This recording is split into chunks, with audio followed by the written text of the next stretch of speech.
obrigada. É uma alegria enorme estar aqui. Me sinto muito lisonjeada de estar aqui entre pessoas que trabalham com tanto amor na área da educação, que é também uma paixão para mim. Eu dei o título, o sentido do trabalho é o amor, porque há alguns anos, eu fui convidada para assistir uma aula de um filósofo chamado Tomás Melendo, uma aula voltada para professoras de filosofia sobre didática. Mas a aula transcorreu de um modo completamente diferente do que eu poderia imaginar, mas a mensagem que eu assimilei foi esta: o sentido do trabalho é o amor. Então, penso que a gente poderia começar, e eu gostaria de apresentar 3 itens, né? Eu peço, por gentileza, para alguém ir passando. São 3 itens que eu gostaria de chamar a atenção, né? O primeiro é a pergunta decisiva. O segundo, a vida como oportunidade.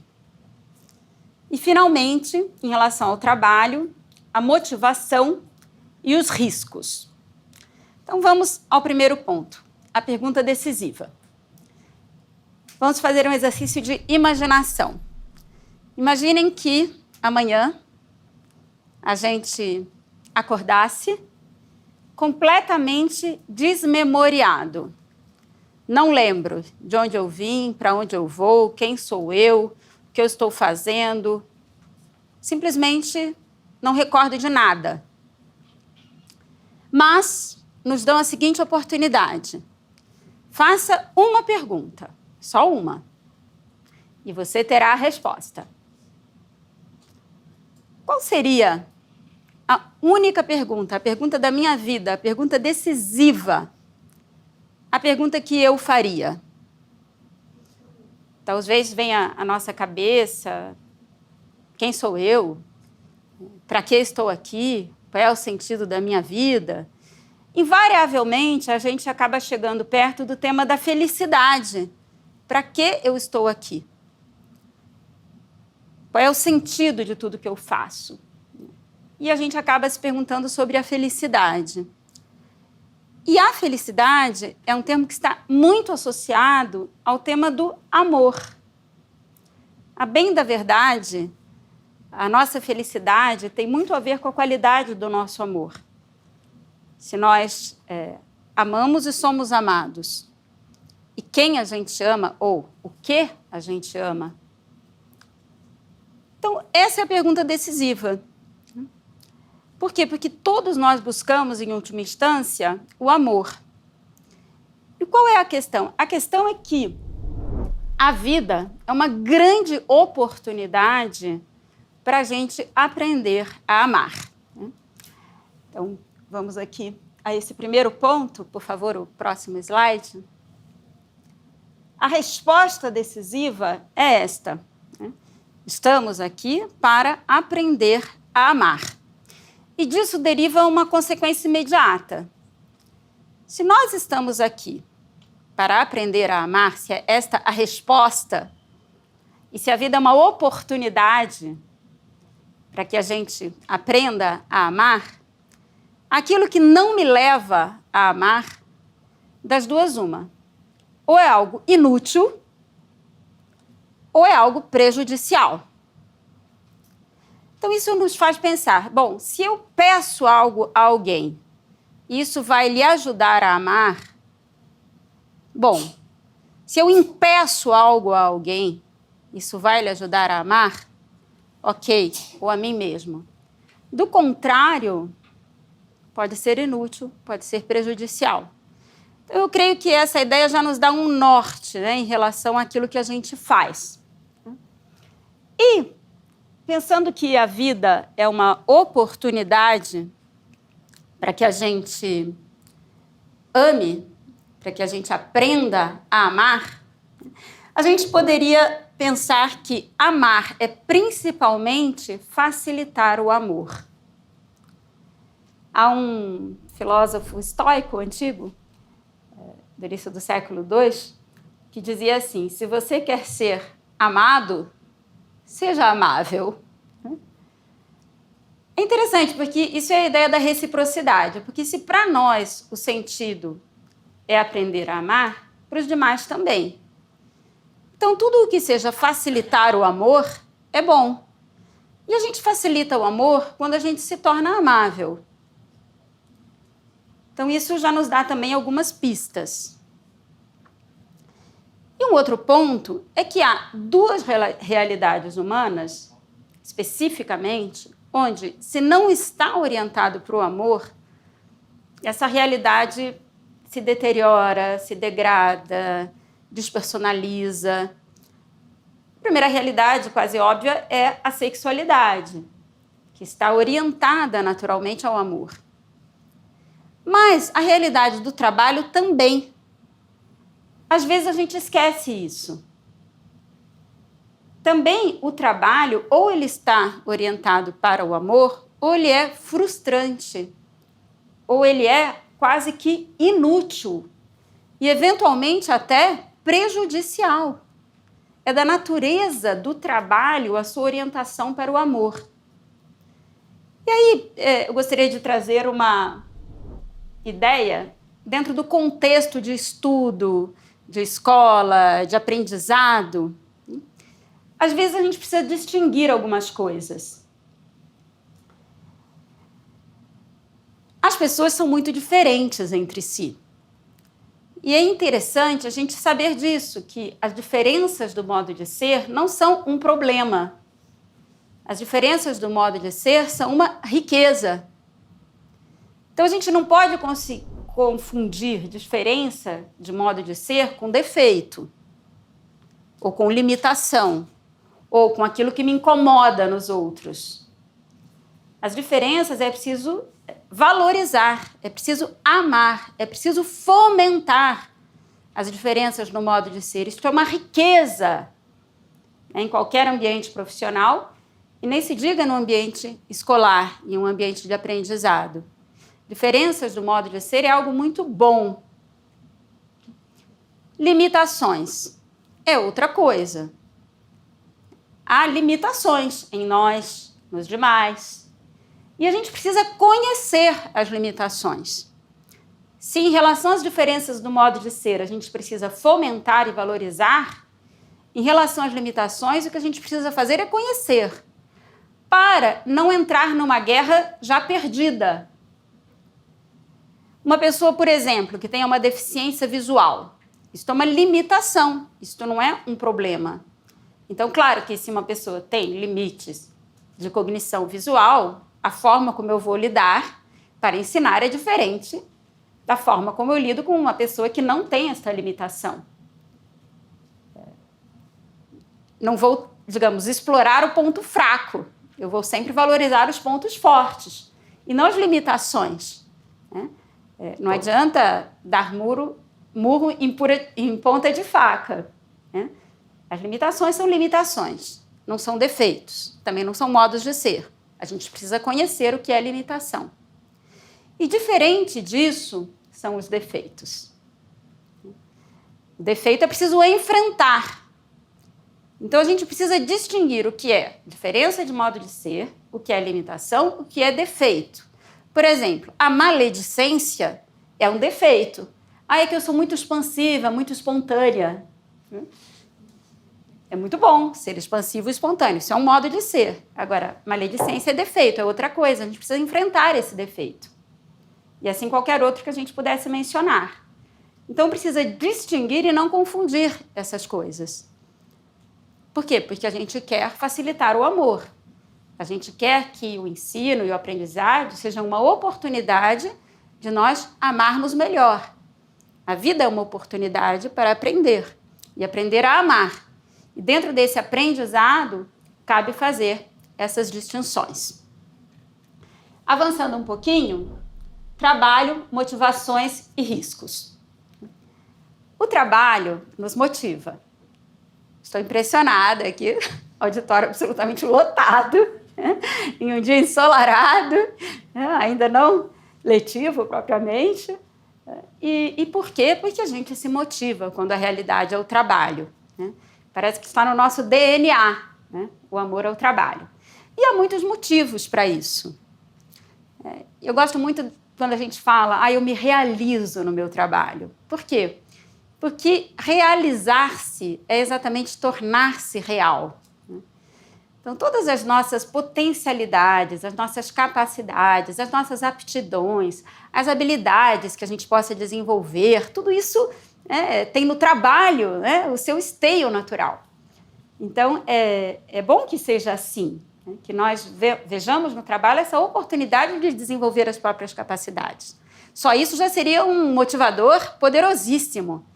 Mas não só, O trabalho também nos oferece dinheiro, remuneração, que é indispensável na vida de qualquer pessoa.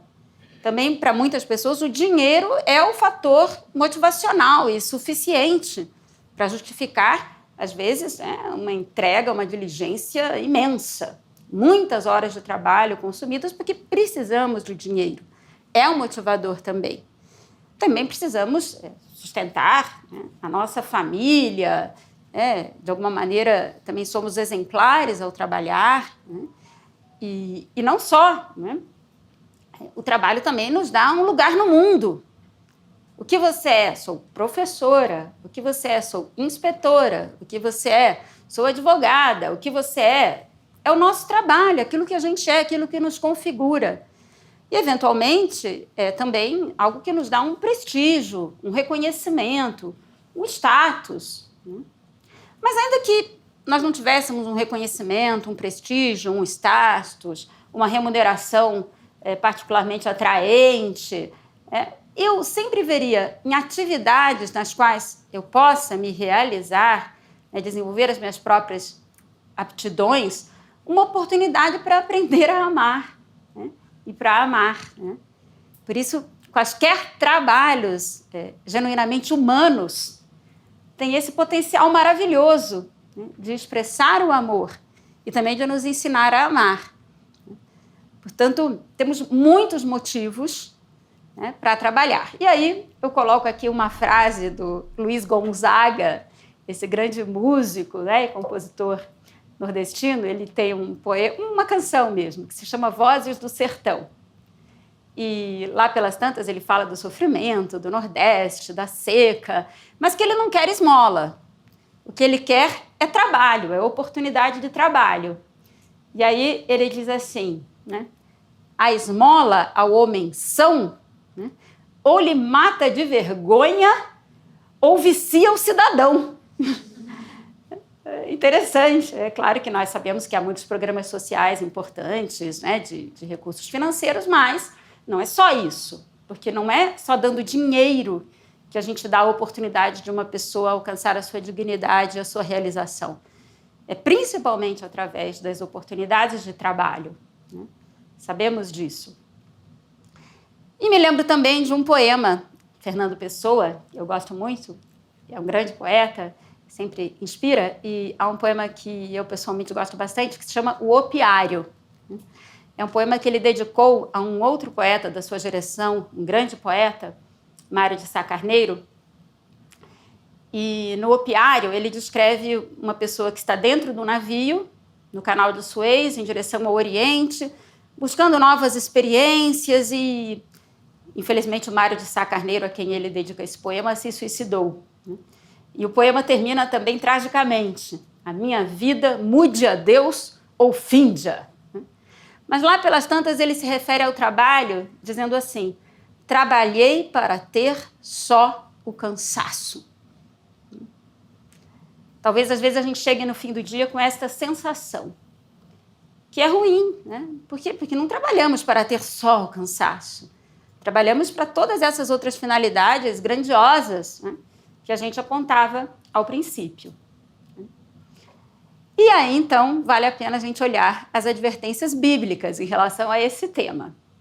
Há um psicólogo canadense, que é um grande intelectual que eu pessoalmente aprecio muito, que é o Jordan Peterson, e ele, enfim, tem uma matriz junguiana, ele gosta muito dos arquétipos, E ele lê a Sagrada Escritura com uma profundidade impressionante. Ele tem insights assim, absolutamente incríveis. Embora não seja um teólogo, mas é uma pessoa realmente com uma acuidade intelectual poderosa. E ele diz que a Bíblia é muito verdadeira, ele diz em um sentido muito específico. Ele diz que a Bíblia é muito verdadeira no que revela ao homem sobre o próprio homem. E de fato, gente, no tema do trabalho, a Bíblia é fantástica. Eu gostaria de citar 3 passagens da Sagrada Escritura que me parecem altamente reveladoras sobre isso que a gente está aqui tratando.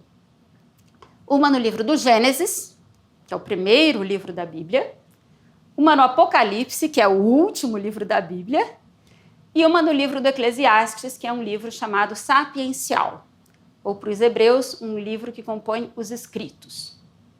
Então, o Gênesis, né, o livro que abre a Sagrada Escritura, que justamente se propõe a revelar a origem do mundo, a origem do homem, a origem do povo hebreu, é o livro das origens. E logo no primeiro capítulo do livro do Gênesis, se diz que Deus criou o paraíso, lindo, mas, né, pôs ali o homem no jardim para o cultivar e guardar, para trabalhar. Né? E eu acho também super interessante que esse homem, pela etimologia, não é homem sexo masculino, é homem pessoa humana. Isso se diz para o homem e a mulher. Estamos neste mundo, neste jardim, para cultivar e guardar, para trabalhar. É a nossa vocação original. Por isso é algo que está no nosso DNA, como a gente dizia. São muitas as motivações que nos levam a querer trabalhar. E todas elas são suficientes para fazer com que a gente se foque em uma atividade que é trabalho. Porém, se a gente se foca nessa atividade que é trabalho, atividade pela atividade, a gente pode acabar como diz o poeta, trabalhei para ter só o cansaço. Por quê? Porque o trabalho não é um fim em si mesmo. O sentido do trabalho é o amor. Esse meu aprendizado com aquele filósofo ao que eu me referi. O sentido do trabalho é o amor. Então, não se trata de trabalhar por trabalhar. Até existe essa expressão, né? Uma pessoa que é workaholic. Não é algo positivo. É uma expressão de cunho pejorativo, que não faz sentido ser viciado. É uma atividade repetitiva, sem uma finalidade, né, de realização. Me lembrei agora de um psiquiatra vienense, também muito conhecido, Viktor Frankl. Há uma obra póstuma que reúne uma correspondência dele. É muito interessante. De vez em quando ele era convidado, já no fim da vida, para dar palestras em grandes universidades. Em Harvard ele deu palestras, em outras universidades também. E ele era muito bem remunerado. E aí ele dizia que, eventualmente, ele dava palestras pro bono até. Mas ele pensava, bom, para que eu quero dinheiro? Se eu tivesse mais dinheiro, eu compraria o quê? Tempo. Tempo para estar com as pessoas que eu amo, para ler. Então, que sentido tem eu ir dar uma palestra para ganhar, ainda que milhares de dólares, como ele recebia? Então, é interessante, que sentido tem, né, o trabalho que a gente faz? Né? Vale a pena a gente pensar nisso. Então, o Gênesis já nos adverte. Não se trata de ser workaholic. Esse para trabalhar não é o trabalho pelo trabalho. E aí, então, o livro do Eclesiastes dá o tom. É um dos livros sapienciais da Sagrada Escritura. Entre os hebreus está entre os escritos, assim chamados. E os primeiros versículos do Eclesiastes. Vaidade das vaidades. Tudo é vaidade. Tudo é vão, tudo é inútil. Por que a gente se cansa dia a dia debaixo do sol? Qual é o sentido último de tanto trabalho? Vaidade das vaidades, diz o Eclesiastes. Vaidade das vaidades. Tudo é vaidade. Tudo é inútil. Realmente, como a gente falava a princípio, se isso não me leva ao amor, não expressa o amor, não me ensina a amar, é inútil ou prejudicial, inclusive o trabalho. E aí, então, vem o livro do Apocalipse, que fecha a Sagrada Escritura para nos socorrer. Né? O que diz o livro do Apocalipse, né? Capítulo 14. Eu amo, né, essa sentença. Né? Vejam que interessante. Bem-aventurados os que morrem no Senhor, porque as suas obras o seguem. a gente pode pensar, que obras são essas que se perpetuam na eternidade? Que obras são essas que não são vaidade? Quando eu penso nisso, eu lembro de algo que aconteceu na minha vida profissional, quando eu ainda exercia, né, o cargo de procuradora. Meu trabalho, em grande parte, consistia em fazer pareceres arrazoados, e, enfim, alguns deles extensos, trabalhosos. E um dia a gente precisou mudar o escritório da procuradoria e precisava alcançar mais, diminuir, né, a quantidade de coisas, né, de objetos. O que foi feito com meus pareceres? Vamos triturá-los. Todos triturados. Rodando, meus pareceres. Triturados. Vaidade das vaidades. Tudo é vaidade, né? Que sentido? Bom, que não seria vaidade? Né? O que será que realmente continuaria comigo, ainda que aqueles pareceres estivessem triturados? Bom, eventualmente, se eu procurei fazer um trabalho bem feito, se eu melhorei ao realizar essa atividade, se eu melhorei a vida dos outros, se eu procurei enfim, emitir uma opinião com justiça, com razoabilidade, de fato, isso me acompanha para a eternidade, por mais triturado que fisicamente esteja. E, de fato, tudo que a gente faz, de uma forma ou de outra, fica triturado. Mesmo que a gente fosse prêmio Nobel, segundo a filosofia das ciências, né, mudam os paradigmas e, provavelmente, de um grande mestre, a gente tem lá uma linha ou outra. Então, o que fica de tudo que a gente faz? Qual é o sentido do trabalho? Realmente, o sentido do trabalho é o amor, né? Não por acaso essa ideia assim, se gravou tão firmemente no meu coração, né? Repito, era uma aula sobre didática. Eu esperava absolutamente outras coisas e cheguei a essa conclusão, né? Meditando sobre o sentido do trabalho, e a Bíblia realmente é muito sábia, né? Porque nos dá essa perspectiva, né? Se trata de fazer bem, de nos fazer melhores, de fazer o bem aos outros. Também, por isso, aprender a amar, né, é também fazer-se amável, é também facilitar o amor, né? Então, isso exige de nós, né, uma certa consciência, né, uma certa atitude mais reflexiva e profunda diante da realidade daquilo que a gente faz. E, para finalizar, eu queria citar uma frase de um grande mestre de espiritualidade, um doutor da igreja, aliás, denominado doutor espiritual, né? São João da Cruz, um místico. Eu acho que essa frase sintetiza tudo que a gente quis dizer, né? No entardecer da existência, seremos examinados no amor. E a gente pode pensar no final de cada tarde, no final de cada dia de trabalho, né? Isso que eu fiz, né? Foi uma oportunidade de aprendizado, de aprender a amar? Foi uma oportunidade de facilitar o amor, né? Então, se sim, valeu a pena, né? Já que estamos esperando pessoa, tudo vale a pena se a alma não é pequena. E também essa advertência é muito importante, com isso eu concluo, né? Qualquer trabalho que seja lícito, tem o poder de nos ensinar a amar. Tem sentido profundo.